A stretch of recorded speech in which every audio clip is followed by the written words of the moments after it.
Shalom, estimados amigos y hermanos, un saludo cordial en esta mañana de Shabbat para todos nuestros amigos y los hermanos, tanto de la comunidad menorá como en todo el mundo. Estamos acercándonos a la celebración de Pesach en este año secular de 2020 y según el calendario eh, judío, estamos en el 5880, según el calendario caraíta en el 5990. Por ahí más o menos andan los números. Lo que sí es un hecho es que estamos en una etapa crítica para la humanidad, pero no para nosotros los seguidores del Mesías Yahoshua, porque estamos viendo cumplirse las señales de los tiempos. Este Pesach que se acerca es sumamente importante, más que nunca tal vez, porque necesitamos poner la sangre de nuestro Mesías en las puertas de nuestro corazón para poder avanzar hacia los acontecimientos finales de este mundo que se acercan y en el cual todos seremos zarandeados y probados. Por lo tanto, esta es una preparación para la guerra y es muy, muy importante. De parte de la que les habla, la hermana Ana Lucía Piedra y mi esposo que está aquí a mi lado, siempre estamos juntos en todo, Jesús Prendes. Los invitamos a escuchar esta enseñanza, esperando que sea para utilidad para sus espíritus, sus almas, en este día tan importante. Primero hagamos una oración, van a disculpar cualquier sonido de fondo. Pero bueno, son cosas que no podemos controlar. Oremos. Bendito seas tú, Abba Yahweh, Padre nuestro, que nos has concedido estudiar tu palabra, aprender tus principios y luchar por medio de tu Hijo Yahoshua a guiarnos por ellos en esta vida. Permite, Padre, que seamos obedientes a tus mandamientos y que podamos caminar detrás de ese precioso Mesías rumbo al reino milenial y que esta enseñanza sea un alimento para nuestros espíritus, que tu rúa que esté en nosotros. Te lo pedimos en el nombre de Yahoshua, nuestro Mesías. Amén y amén. Bueno, sigamos con el estudio. Aspectos básicos de preparación para Pesach. Antes de entrar al tema de la preparación, debemos hacer una pequeña introducción sobre lo que significa la expiación y cómo funciona.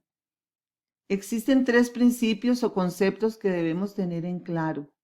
Según la escritura, uno es el principio de medida por medida, el otro es el goel y tercero es el corbán. Vamos a ver qué es cada uno de ellos. El principio de medida por medida en hebreo se dice midad kenehet midá. Se refiere a la ley universal de compensación y equilibrio que sostiene el universo. Leamos la escritura, dice, dad y se os dará, medida buena, apretada, remecida y rebosando darán en vuestro regazo, porque con la misma medida con que medís os volverán a medir. Lucas 6:38. Dice, y el peso y las balanzas justas son de Yahweh, todas las pesas de la bolsa son obra suya. Además, incluimos otros versos como testigo, Proverbios 16:11, Deuteronomio 25:15 y Romanos 12:3.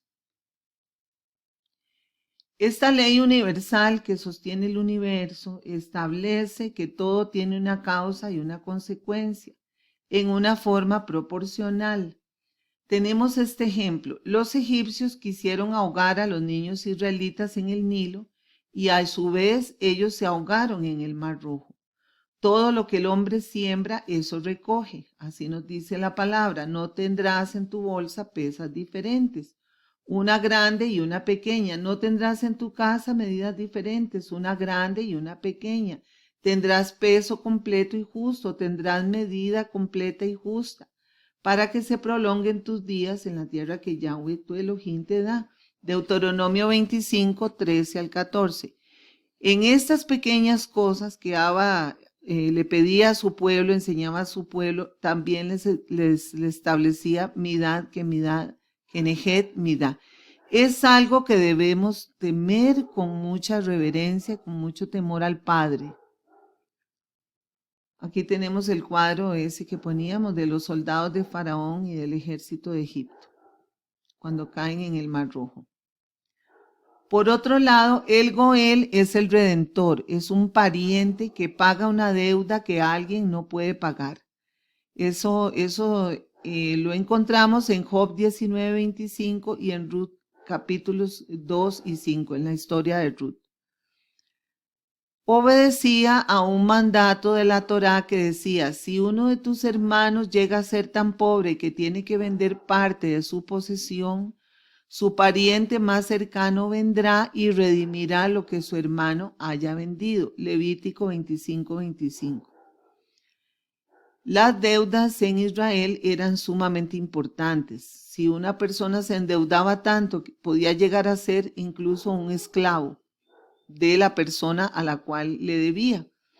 Y solo un goel o pariente podía redimir esa deuda. Debido a que el redentor, el goel, en hebreo la palabra es goel, debía ser un pariente, según la Torá, Yahoshua nos injerta a Israel y nos convierte en sus hermanos, en sus parientes, para poder redimirnos.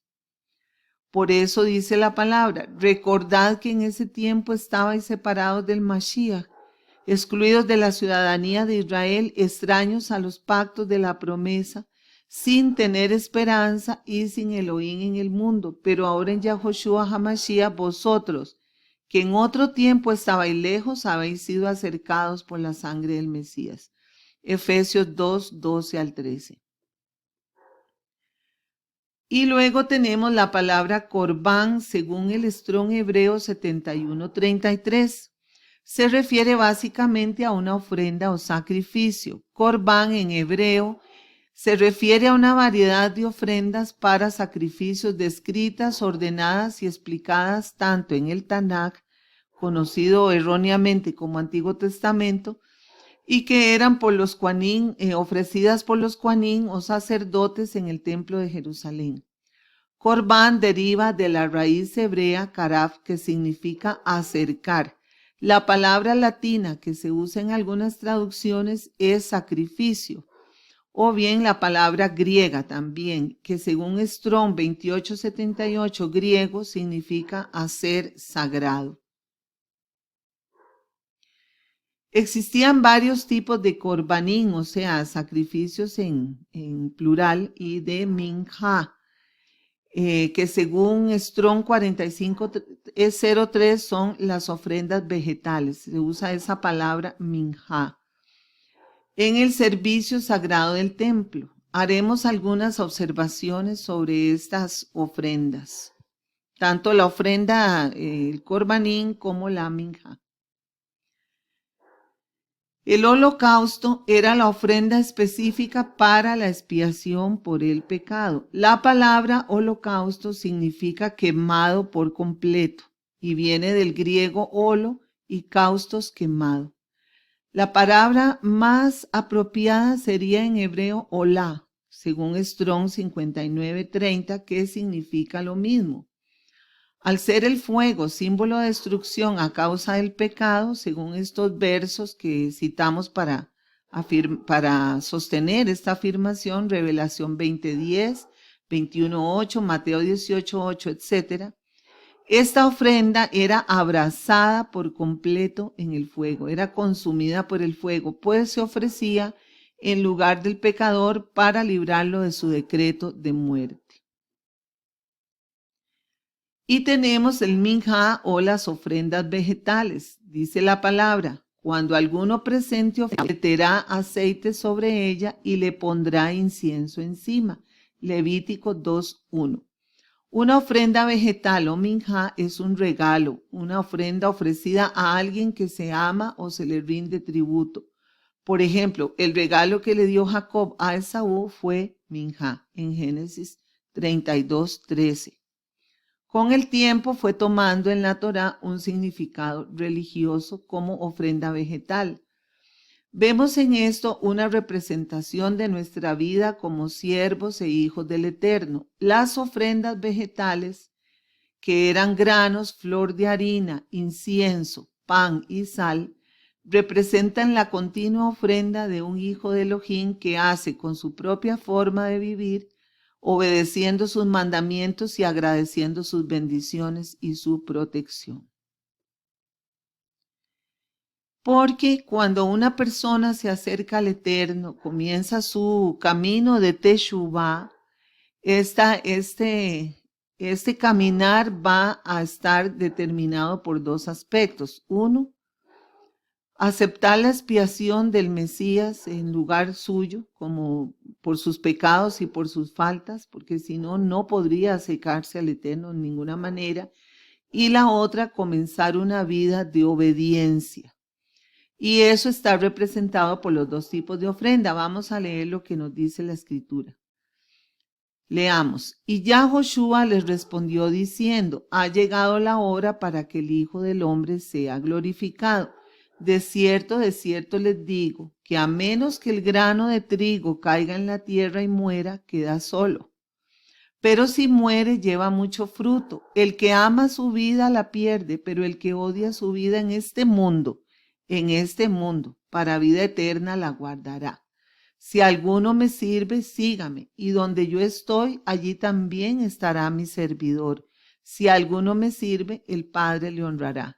Juan 12, 23, 36.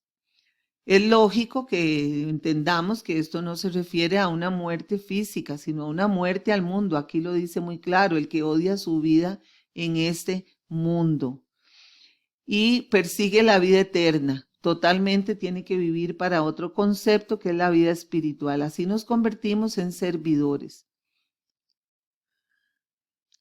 Esa forma de vida consagrada al servicio del Eterno no es posible sin la unción de la Ruach HaKodesh o espíritu de santidad que es representado en la Escritura por el aceite de olivas que se vertía sobre la ofrenda vegetal, según comprobamos en Primera de Pedro 2:9, en Lucas 4:18 y en Hebreos 1:9. Estos versos nos sirven para corroborar que la Ruach es representada por el aceite.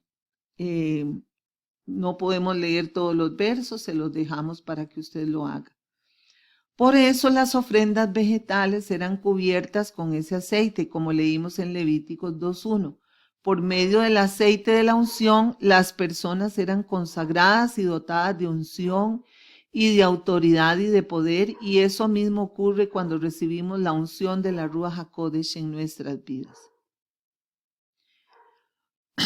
Y esa forma de vida consagrada tampoco es posible de ser vivida sin la oración continua, representado en la Escritura por el incienso. Leamos los versos que nos lo comprueban. Otro ángel vino y se paró ante el altar con un incensario de oro y se le dio mucho incienso para que lo añadiera a las oraciones de todos los santos sobre el altar de oro que estaba delante del trono. Revelación 8:3. Continuamos. Sea puesta en mi oración delante de ti como incienso, el alzar de mis manos como la ofrenda de la tarde. Salmo 141:2. Por sus características, la sal llegó a ser símbolo de integridad, de fidelidad, de pureza y de preservación. Pero también es símbolo de dolor y de sufrimiento. Yahweh hace con sus hijos un pacto de sal. Dice la Escritura, ¿no saben ustedes que Yahweh Elohim de Israel dio a David el reinado sobre Israel para siempre, a él y a sus hijos mediante un pacto de sal? Segunda de Crónicas 13:5. Y por eso la Escritura ordenaba en la Torá, todas las ofrendas elevadas de las cosas santas que los hijos de Israel ofrecieren a Yahweh, las he dado para ti, para tus hijos y para tus hijas contigo por estatuto perpetuo. Pacto de sal perpetuo es delante de Yahweh para ti, para tu descendencia contigo. Números 18-19. Así pues, cuando nosotros hacemos un pacto de sal, comenzamos un proceso de pureza, de preservación del mal, de liberarnos de la contaminación del pecado, de integridad y de fidelidad. Pero por supuesto, este proceso va también a conllevar dolor y sufrimiento. Yahoshua dijo que tendríamos aflicción en este mundo, pero que no deberíamos tener ningún temor porque íbamos a ser protegidos. Y muchas veces el dolor, el sufrimiento y las pruebas son el medio por el cual obtenemos esa integridad, esa fidelidad, esa pureza y esa preservación.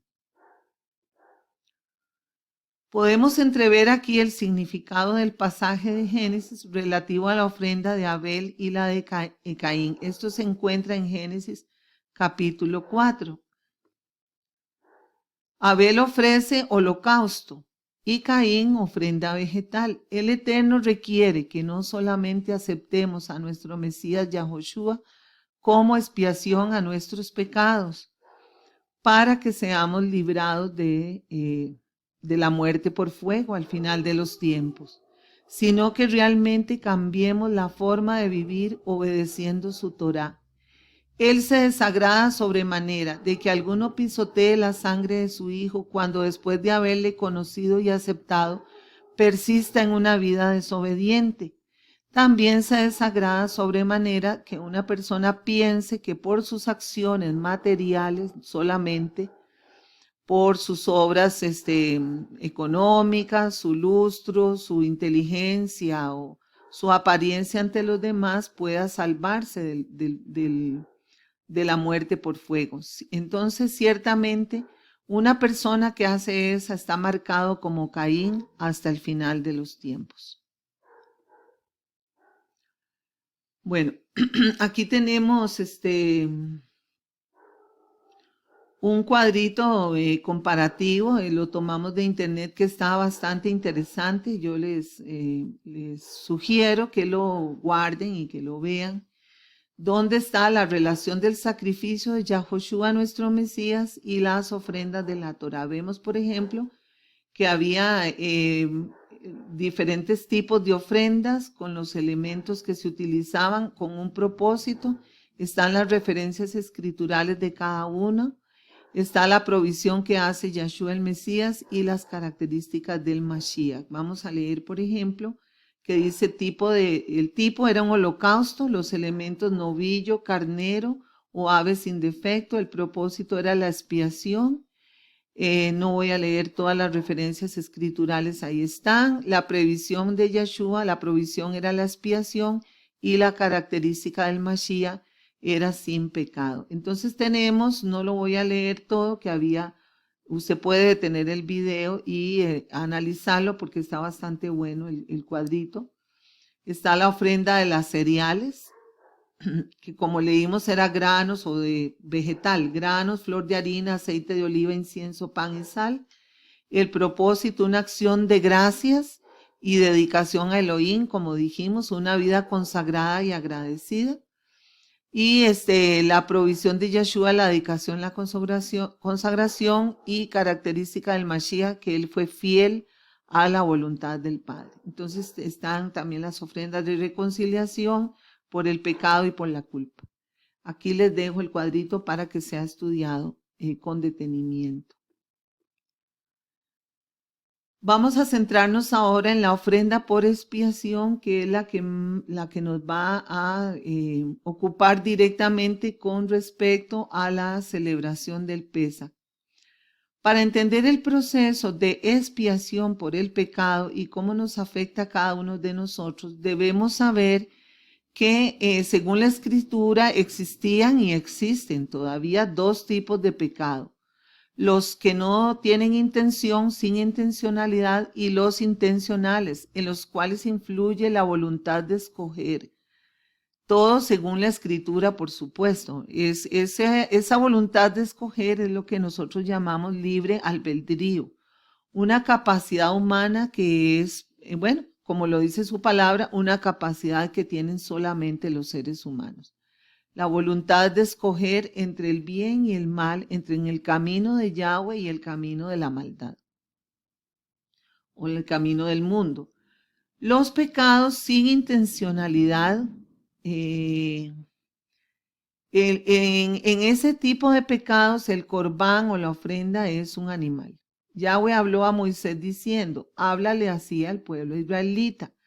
cuando alguien incurra en culpa inadvertidamente, o sea, sin intencionalidad, con relación a cualquiera de los mandamientos de Yahweh en cuanto a cosas que no deben hacerse, y hace una, y hace una de ellas, si es el sacerdote ungido el que ha incurrido en culpa, de modo que la culpa caiga sobre el pecado, ofrecerá por el pecado del que es culpable un toro de la manada sin tacha, como ofrenda por el pecado a Yahweh. Levítico 4, 1 al 4. Aquí estamos citando este texto para sostener el concepto de pecado sin intencionalidad. Tenía que morir un animal por ese pecado.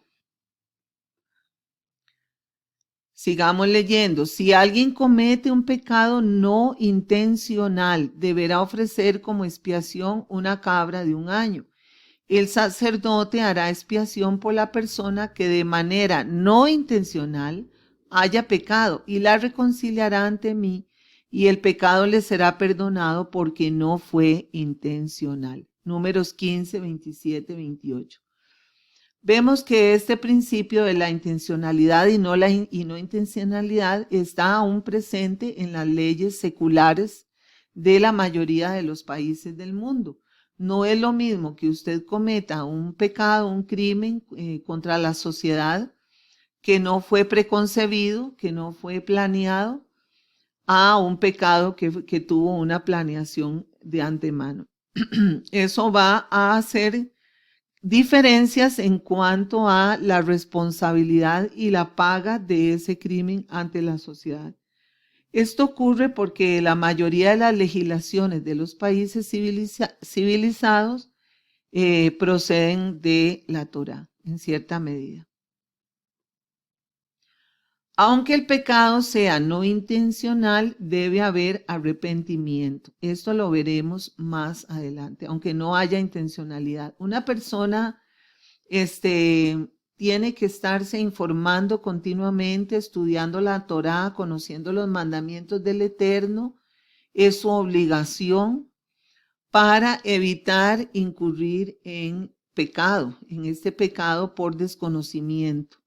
El desconocimiento también puede ser un pecado grave. La palabra dice, mi pueblo perece, o sea, muere por falta de conocimiento.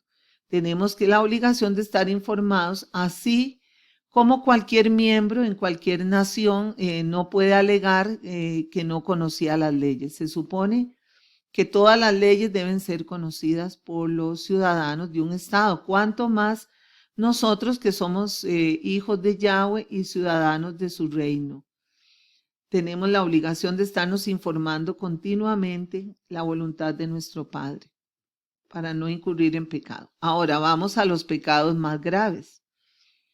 ¿Qué son los pecados intencionales? Estos pecados eran estrictamente de muerte. En ese tiempo aplicaba la pena de muerte. Dice la palabra, pero la persona, sea ciudadano o extranjero, que actúe desafiantemente e insulte a Yahweh, esa persona será eliminada de entre su pueblo, porque ha despreciado la palabra de Yahweh y ha violado su mandamiento. Esa persona será eliminada del todo y llevará su culpa. Números 15, 30, 31. Muy fuerte. Bastante, la Torá era bastante fuerte con respecto al pecado, y en estos casos pues ahí imperaba la pena de muerte, muchas veces por lapidación, y aparentemente había otras formas también de dar muerte a una persona, como en el caso de cuando se lapida a un hombre que salió a recoger leña en Shabbat, que está en los versos 35 al 36 del capítulo 15 de Números. Podría parecer que era un pecado menor salir a recoger leña en Shabbat, pero él ya se les había dicho que no podía hacerlo. Y de hecho es la primera vez que se ejecuta una persona con pena de muerte en Israel, y por violar el Shabbat. Imaginen ustedes, o sea, muchas personas dentro de las comunidades mesiánicas, no decir del mundo, creen que violar el Shabbat es un pecado menor o que no tiene importancia. Sin embargo, es un pecado tan fuerte, tan como cualquier otro. Y aquí lo vemos, una persona que es lapidada por violar el Shabbat. Es como si hubiera matado, como si hubiera cometido otra falta grave.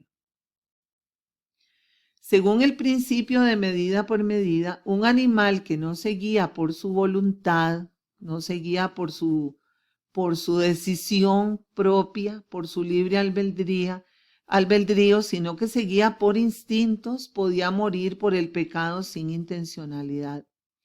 El pecador que pecó por instintos o por ignorancia se comportó como un animal, como un animalito, y por lo tanto se aplica la medida por medida sacrificando un animal. En ese caso podía morir un animal por esa persona. Pero el hombre que tomó la decisión deliberadamente de pecar, ese debía morir. No había sustituto equiparado según la medida por medida. El corbán en ese caso debía ser un ser humano. Otra persona que también podía tener voluntad de decisión. Y es el único ser viviente que tiene voluntad en la creación, un ser humano. Tenía que ser un Goel, un pariente redentor sin defecto. Y en ese dilema, pues es un dilema porque no hay otro hombre que sea completamente puro, sin pecado, que pudiera funcionar como Goel en ese caso. Entonces Abba Yahweh proporcionó la solución, envió a su hijo Yahoshua a que muriera como Goel, a que nos redimiera, a que muriera en nuestro lugar. Dice la palabra, mas si andamos en la luz, como Él estaba en la luz, tenemos comunión los unos con los otros, y la sangre de Yahoshua, su Hijo, nos limpia de todo pecado. Primera de Juan 1-7. Entonces, todo está solucionado, tenemos una expiación total, pero cuidado. Algunas personas creen que con un principio que dice salvo, siempre salvo, que una vez que aceptaron el sacrificio de Yahoshua o Jesús, como ellos lo llaman, ya no pueden perder la salvación. No es así. ¿Aplica todavía el principio de intencionalidad? No, ya no aplica porque ya recibieron al Mesías. Dice la palabra, dice así, y este verso hay que ponerle cuidado a estos pasajes porque son fuertes. Porque si continuamos pecando voluntariamente, después de haber recibido el conocimiento de la verdad, ya no queda más sacrificio por el pecado, sino una horrenda expectativa de juicio y de fuego ardiente que ha de devorar a los adversarios. Cualquiera que desecha la Torá de Moisés muere sin compasión por el testimonio de 2 o 3 testigos. Cuanto mayor castigo piensan que merecerá el que haya pisoteado al Hijo de Elohim y haya considerado de poca importancia la sangre del pacto por la cual quedó santificado y haya insultado el Espíritu de gracia, porque conocemos el que ha dicho, mía es la venganza, yo daré la retribución, o sea, la paga. Y otra vez, Yahweh juzgará a su pueblo. Horrenda cosa es caer en las manos del Elohim vivo. Hebreos 10, 26-28. Yo creo que pensamos que ese verso está bastante claro, hermanos. Ya no hay más sacrificio y entonces tiene que morir en fuego. Como aquella ofrenda que era quemada totalmente, así también. La persona que haga esto tendrá que ser quemada. Aquí lo dice el verso.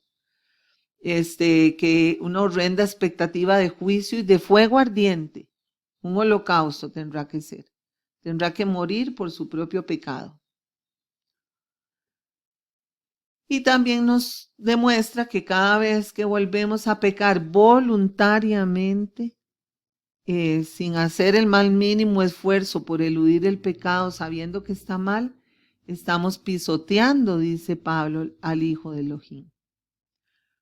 Porque Elohim traerá toda obra a juicio juntamente con toda cosa encubierta, sea buena o mala. Eso está en Eclesiastés 12:14. Aquel pues que sabe hacer lo bueno y no lo hace, le es pecado. Santiago 4:17. Pues hubiera sido mejor para ellos no haber conocido el camino de la justicia, que habiéndolo conocido, apartarse del santo mandamiento que les fue dado. Segunda de Pedro 2:21. También aquí hay otros versos de soporte, Lucas 12:47 y Juan 9:41. La palabra dice que al que más se le dio, más se le demandará. Entonces, hermanos, mientras más conocemos, más obligación tenemos. Esto es muy serio en realidad y no podemos seguir jugando con esto en toda circunstancia. Si alguno ve que su hermano comete un pecado que no es de muerte, pedirá y se le dará vida. Digo a los que no cometen pecado de muerte. Hay pecado de muerte acerca del cual no digo que se pida. Toda injusticia es pecado, pero hay pecado que no es de muerte. Primera de Juan 5:16-17. En realidad este verso es fuerte, la palabra es muy fuerte toda. Y muchas veces oramos por impíos, por personas que ofenden la Torá de Yahweh porque la rechazan a pesar de que ya la conocen, de que le hemos hablado, no están en ignorancia. Y sin embargo, Pablo dice que él nos recomienda que se pida por ellos, que se debe orar por las personas que no tienen intencionalidad, que no tienen pecados que son de muerte, que no saben, sea porque es muy anciano, porque la mente no le da, porque está en un lugar lejano, porque no conoce, porque no entiende, hay algún impedimento, porque está atrapado en alguna situación especial. Pero por las personas que deliberadamente, haciendo uso de su voluntad, rechazan la palabra del Eterno, dice, no digo que se pida. Es una recomendación que él da. Sin embargo, bueno, siempre lo hacemos por misericordia hacia los demás, pero muy fuerte, en realidad esto es muy fuerte. Bueno, aclaremos, hermanos, todos los que estamos comprometidos en este camino, en este andar que aceptamos al Mesías Yahoshua en nuestras vidas, que hicimos la Tevilá, que hemos creído en la palabra, en el llamado. Somos sacerdotes, eso lo hemos explicado muchas veces, somos sacerdotes ejerciendo funciones sacerdotales. Tenemos un Mizcán, o sea, tenemos un tabernáculo, mal llamado tabernáculo, un templo. Según 1 Corintios 6:19 y 3:16, tenemos un sumo sacerdote, como nos dice Hebreos 5:14. Tenemos un orden sacerdotal que ya no es el levítico, sino que es el sacerdocio de Melquisedec en 1 de Pedro 2:9 y otros versos, y hacemos sacrificios a Yahweh, que está aquí en la palabra, esos sacrificios que somos nosotros mismos, nuestras oraciones, nuestra entrega al Eterno. Y pronto estaremos en la tierra prometida y restaurada, hermanos. Pronto vamos a estar ahí. Ya no falta mucho para que entremos al sistema de justicia que será establecido por Yahweh, poniendo a su Hijo como gobernante supremo durante el reino milenial. Aleluya, estamos en el orden de Melquisedec, del cual el orden levítico era una sombra, una profecía. Tenemos que estudiar la Torá con todos estos mandamientos levíticos porque eran una sombra del sistema que estamos viviendo ahora como lo vimos. Y orden significa, según el diccionario de la Real Academia, colocación o disposición apropiada en categoría o en nivel. Entonces cambió el orden, cambió la disposición de los elementos, pero no el sacerdocio y su propósito. Nosotros siempre estamos en este compromiso. Recordemos que el sacerdocio levítico se desvió por falta de santidad, se corrompió por falta de santidad.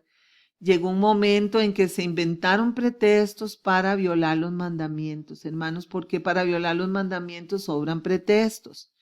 Yahoshua Hamashiach también, él hizo perfecto el sistema sacerdotal, La unción del sacerdocio levítico se hacía con aceite de oliva y la unción del sacerdocio de Melquisedec se hace a través de la Ruach HaKodesh, como vimos anteriormente. Nosotros podemos conseguir, o cualquier persona puede conseguir muchas cosas con la energía de la carne, tales como riquezas, talentos, estudio, conocimiento, influencias y recomendaciones. Muchas personas podrán lograr fama, podrán lograr alabanza, honor, que los eleven por encima de los demás. Pero recordemos que estos logros son pasajeros, son como el tamo que se lleva el viento, eso no es permanente. Si queremos obras para la eternidad, tenemos que practicar la santidad y huir del pecado. Esa es la verdadera fortaleza. Sin el poder de la santidad, perderemos la unción, el poder para ejercer los ministerios sacerdotales. Podemos ver levantarse un imperio de cualquier tipo, sea religioso, sea político, sea económico, pero con el tiempo todo eso va a decaer.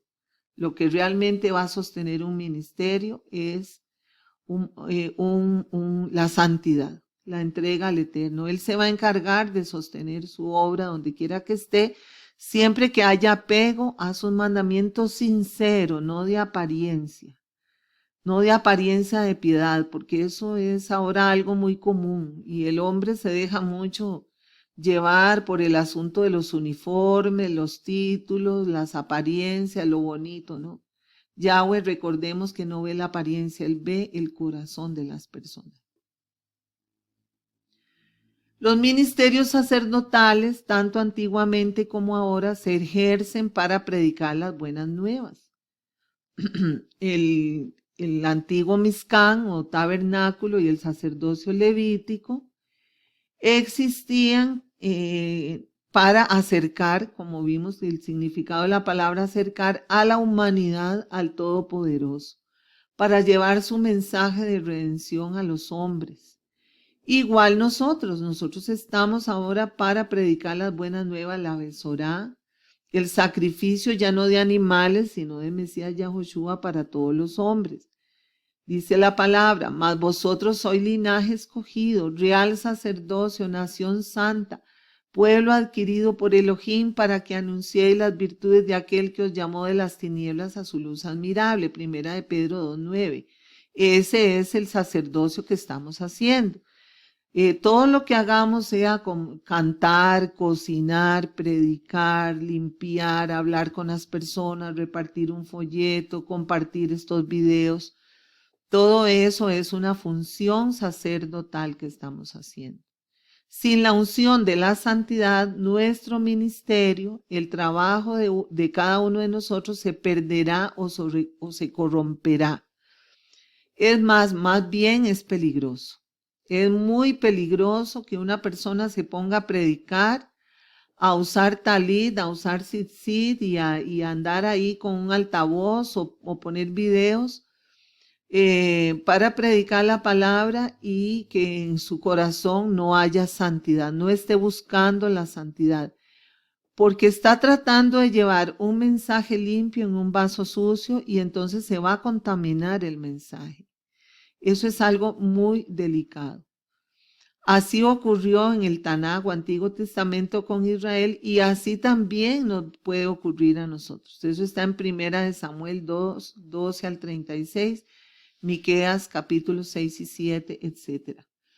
Hemos notado a través de los tiempos, de ya varios años de caminar en esto, que hay personas que apenas llegando a las raíces hebreas ya quieren el micrófono. Ya quieren enseñar, ya quieren ser ministros y ya quieren tener una Keilah, faltándoles todavía la madurez y muchas veces todavía no guardan Shabbat, sexual o su pureza matrimonial, etc.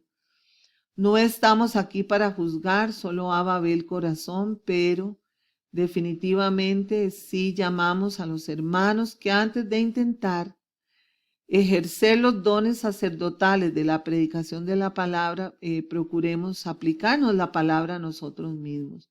Que Abba nos ayude porque este es un compromiso muy serio Y así como el sacerdote, el sumo sacerdote, si entraba al lugar santísimo contaminado con algo, era fulminado con muerte, tengamos cuidado porque con Abba no se juega. Con las cosas de Abba no se juega.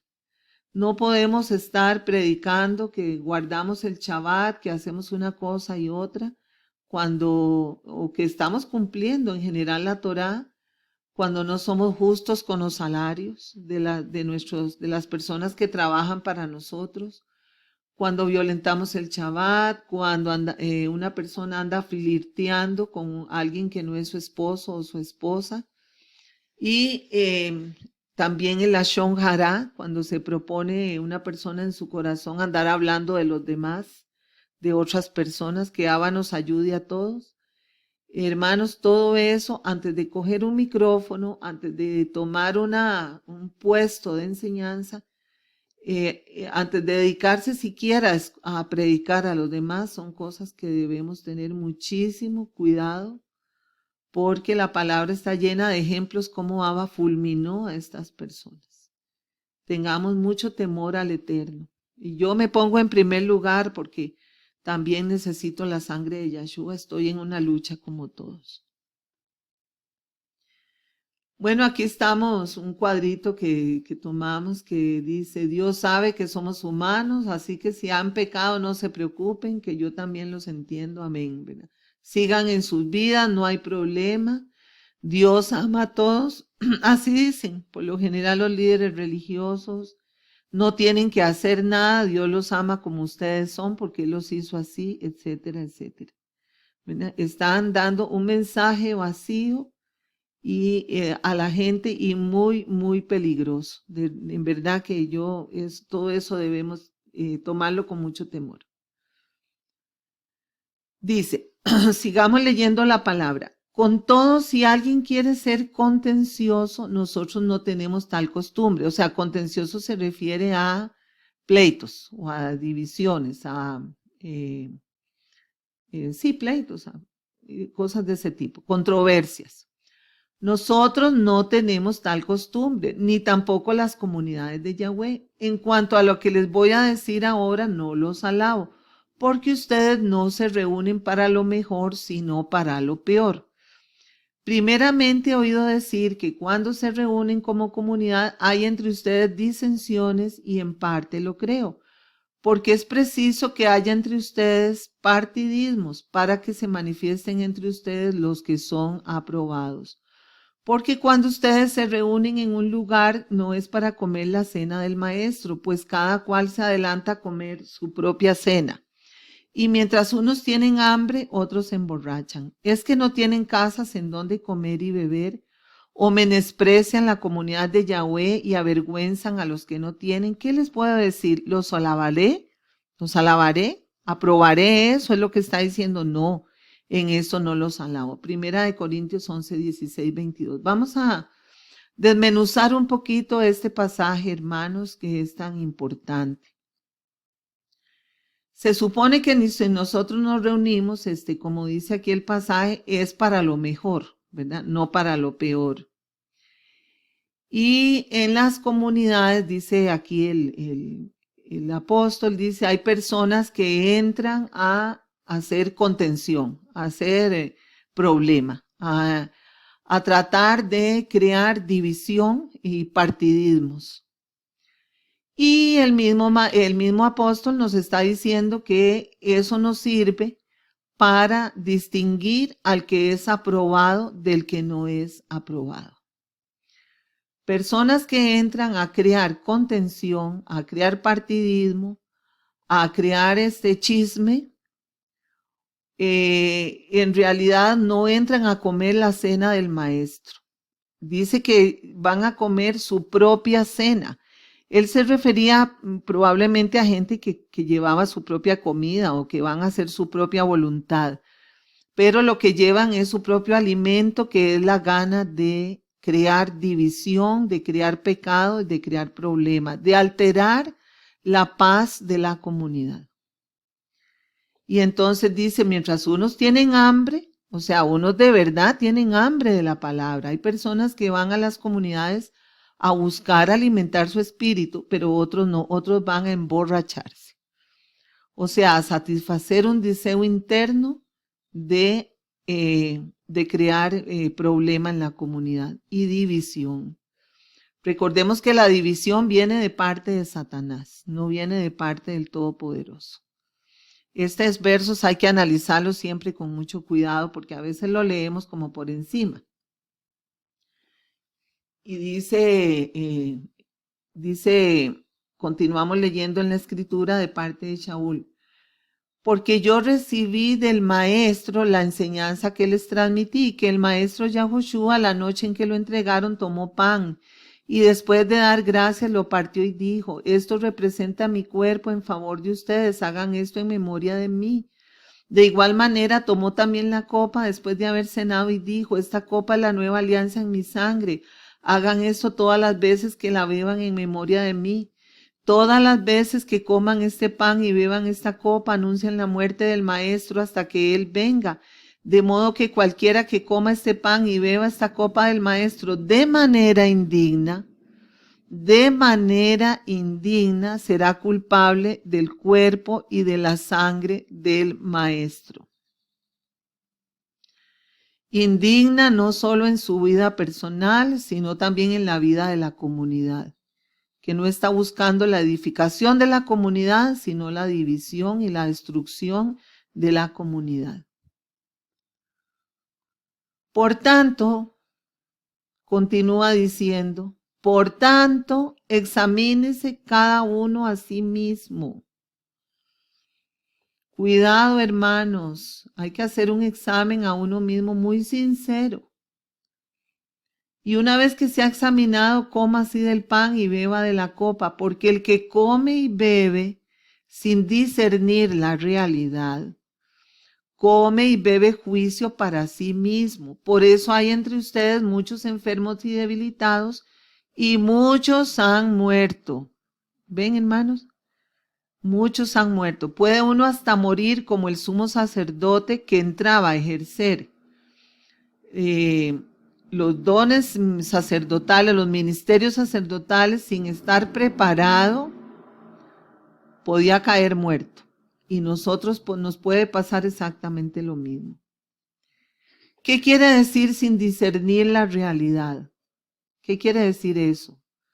El que come y bebe sin discernir la realidad quiere decir que está encubriendo su pecado, que está tapando su deseo de pecar con una apariencia de piedad o para conseguir otros fines, porque a las comunidades llegan personas con otros fines económicos, hasta conseguir novia o simplemente a pasarla bien, o a decir yo vivo la Biblia a mi manera, yo guardo el Shabbat a mi manera, yo creo en Dios a mi manera. Son expresiones que siempre hemos escuchado. Yo aparentemente digo que creo, pero al final vivo y hago las cosas a mi manera, hermanos. Tenemos que discernir la realidad, tenemos que destapar ese pecado, sacarlo afuera, reconocerlo, limpiarlo. La Torá nos establece una forma de cumplir la voluntad de Abba. No es a mi manera, es a la manera que Él estableció en su palabra. Nosotros no podemos acomodar al Todopoderoso a nosotros.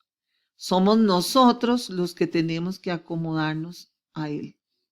Y Él nos da todas las herramientas para que tengamos éxito. No hay ningún pretexto. Bueno, sigamos. Examínese a sí mismo. Cada creyente debe examinarse a sí mismo y decidir si toma el Pesaj o no lo hace.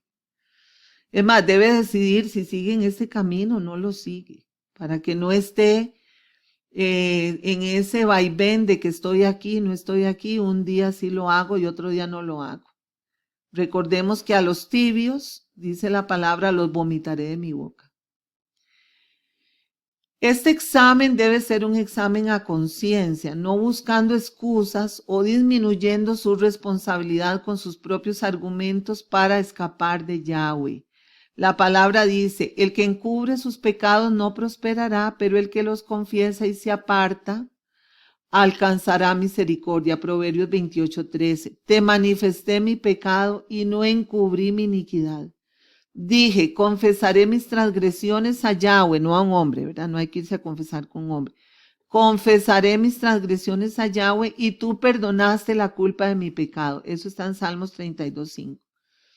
Hermanos, muchas veces en la intimidad, cuando cerramos la puerta del aposento, nosotros podemos con la boca. Al hacerlo con la boca, el oído oye y el alma oye y reconoce. Decir, tengo este y este pecado. Soy mentiroso, soy ladrón, me gusta la discordia, me gusta manipular, me gusta, etcétera, etcétera. Tengo pecados secretos. Soy adicto a la pornografía en secreto. Soy avaricioso, no me gusta soltar plata para nada, etcétera, etcétera. Confiese sus pecados con su boca. Es más fácil de esa manera, no los encubre. En el antiguo Israel, cuando una persona salía, tenía sospecha de lepra, tenía una lesión en la piel de esa enfermedad que se llamaba rat, que traducen como lepra, que era derivada o simbolismo del pecado, estaba prohibido taparla. Cualquier persona que sepa algo de salud sabe que una llaga infectada no se debe tapar, hay que destaparla. Hay que limpiarla, hay que abrirla, hay que sacar la putrefacción que hay ahí. Si se deja queditita y tapada con un trapito, se hace peor, se pudre todo el hueso y el nervio. Así es el pecado, hermanos. Hay que sacarlo, hay que limpiarlo, aunque duela, hay que abrir la herida y sacarlo. Aún si la llaga era en la cabeza o la lesión, había que raparse la cabeza, raparse las cejas para que no quedara tapada porque era muy peligroso. Exactamente ocurre lo mismo con el pecado. Una forma muy útil para hacer esto es tomar la Torá. Tome los 10 mandamientos. Cojamos los 10 mandamientos, que es como digamos la cara de la Torá, y uno por uno. Analicémoslo como si fuera un espejo, cómo estoy con respecto al primer mandamiento, al segundo mandamiento, al tercer mandamiento, al cuarto mandamiento, uno por uno. Ya los hemos estudiado todos y ahí esa es la mejor guía que podemos tener. Ese es el espejo que nosotros tenemos. Bueno, recordemos que a Yahweh le molestan las excusas, que dice la palabra, pero a pesar de todo esto aún dices, a pesar de todo, hermanos, dices, soy inocente. Ciertamente su ira se ha apartado de mí. He aquí entraré en juicio contigo. Dice Yahweh, le está diciendo, voy a entrar en juicio contigo porque dices, no he pecado. ¿Por qué das tantas vueltas cambiando tu camino? Jeremías 2:34-35. Si decimos que no tenemos pecado, nos engañamos a nosotros mismos y la verdad no está en nosotros. Primera de Juan 1:8. Y me gustó mucho ese cuadrito porque ahí vemos todos los pretextos que la gente pone. Es que yo soy así, voy a dejarlo estar, eso cuesta mucho, es muy difícil, no me atrevo, me da pereza, no estoy tan mal, me lo estoy pensando, etcétera. Ya lo haré mañana. Muchas personas uno escucha y dice, pero si yo no le hago daño a nadie, yo no robo, yo no mato.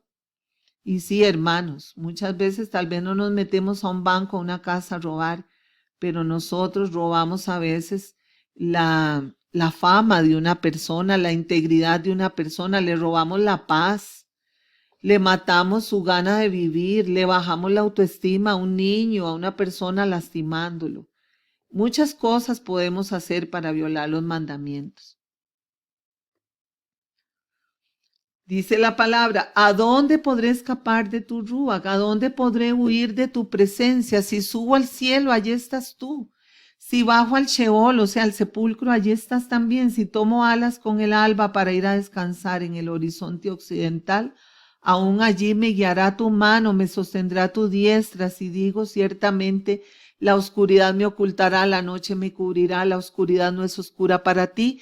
La noche es tan clara como el día, la oscuridad y la luz te son lo mismo. Salmo 139, 7, 12. O sea, no hay dónde esconderse de Yahweh. Él sabe. Usted puede engañar a la gente, hermano, nosotros. Yo también, uno puede tratar de engañar a los demás, pero a Él Nunca lo podremos engañar.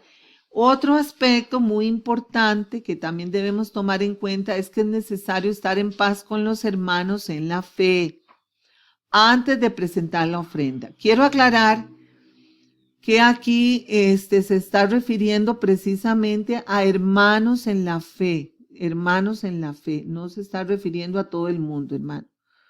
Usted no va a ir al ladrón que se metió a su casa y le robó de todo, a arreglarse con él y darle un beso y decirle aquí no pasa nada. No, está refiriéndose a la comunidad.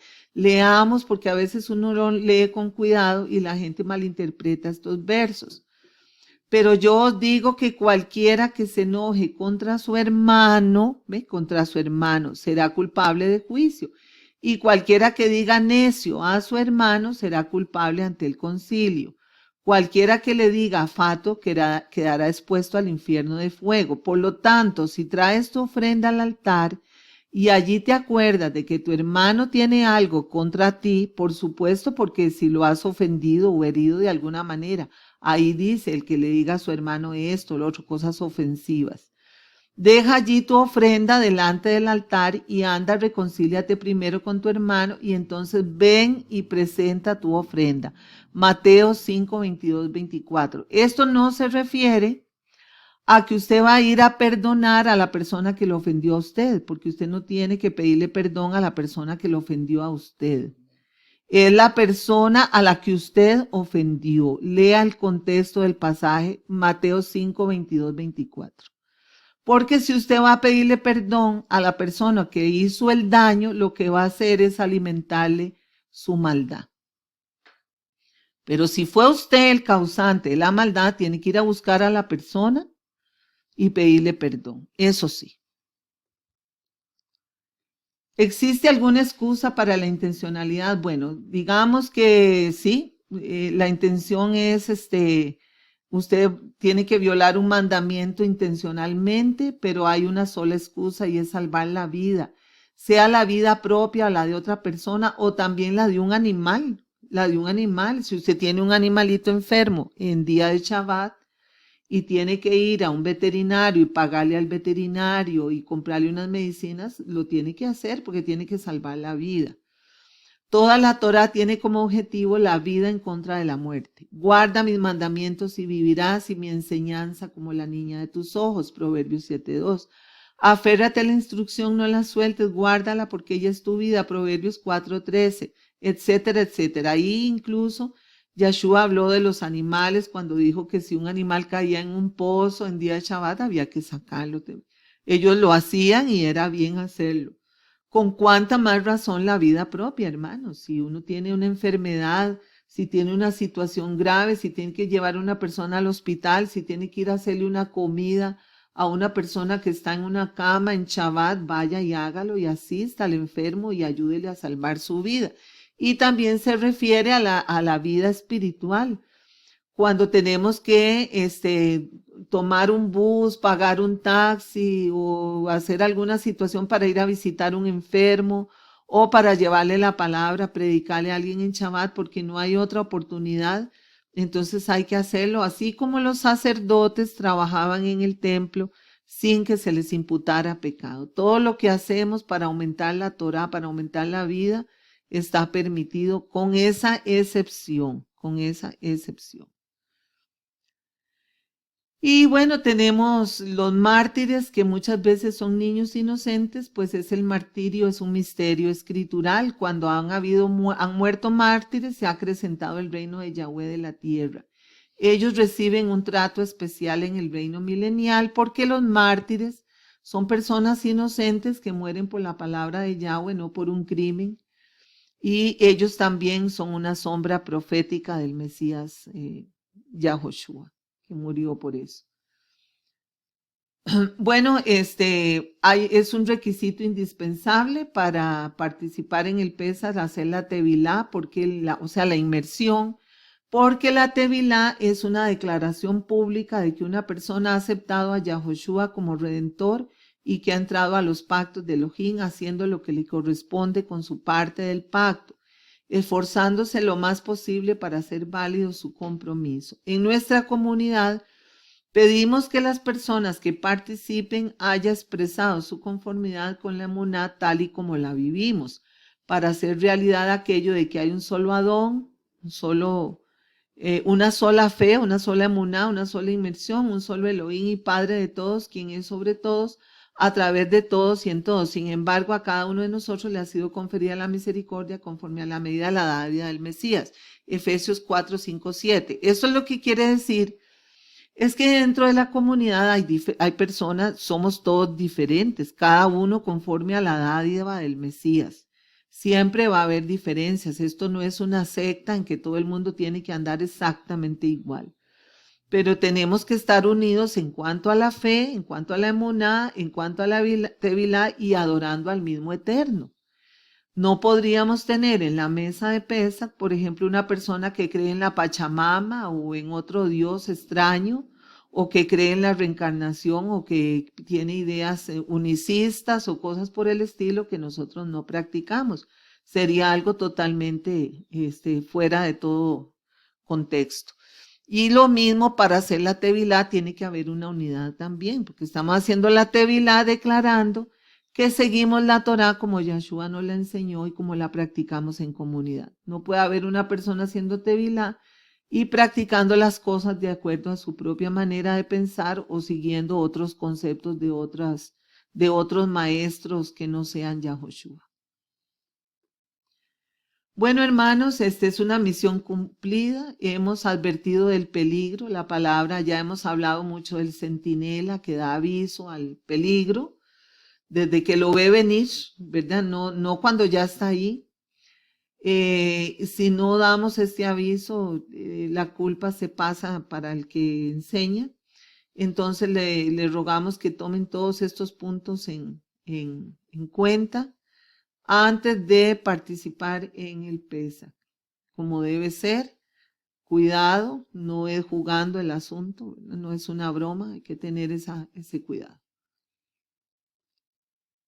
Y este cuadrito que está muy claro, ¿verdad? Solo hay dos caminos, hermanos, no hay caminos alternos, aquí no hay, ¿cómo se dice cuando se toma no hay un desvío, no hay nada por el estilo, ¿verdad? No hay donde cortar camino. Hay dos caminos. Uno es el camino de la Torá, detrás de Yahoshua, para llegar al Padre Yahweh. Él dijo, yo soy el camino, la verdad y la vida, y Él es la Torá viviente. No hay alternativas, no hay religiones, no hay nueva era, no hay budismo, no hay nada, es el camino. Y el otro camino engloba a todas las demás filosofías de este mundo, creencias, toda esa mezcla confusa babilónica de ideas, de ovnis, de todo lo que hay en este mundo, reencarnación y todas esas ideas, que casi todas terminan en ismo, catolicismo, mesianismo, todo eso. Eso no tiene ningún sentido. Entonces, hermanos, solo hay dos caminos. Y Yahweh lo establece muy claro y le dice a usted hoy, escoja por cuál camino va a caminar, escoja. No hay un desvío, no hay un sendero, no hay un camino intermedio, usted tiene que escoger. Y si usted escoge, Él le promete que le va a dar todo lo que necesita, le va a cargar la mochila y le va a dar todas las facilidades para que usted llegue a Él. Eso es seguro. Si usted escoge el otro, pues queda a su propia decisión y tendrá las consecuencias. Les agradecemos muchísimo de haber puesto atención a este estudio, esperando que sea de su edificación. Pueden, si les gustó el estudio, le puede poner me gusta, puede suscribirse al canal si lo desea. Vamos a estar otra vez, habíamos interrumpido por varias circunstancias, pero vamos a estar subiendo videos. Y además de eso, pues pueden poner ahí en comentarios, siempre y cuando sean en forma respetuosa, sus dudas, cualquier situación que quieran comentar o preguntar.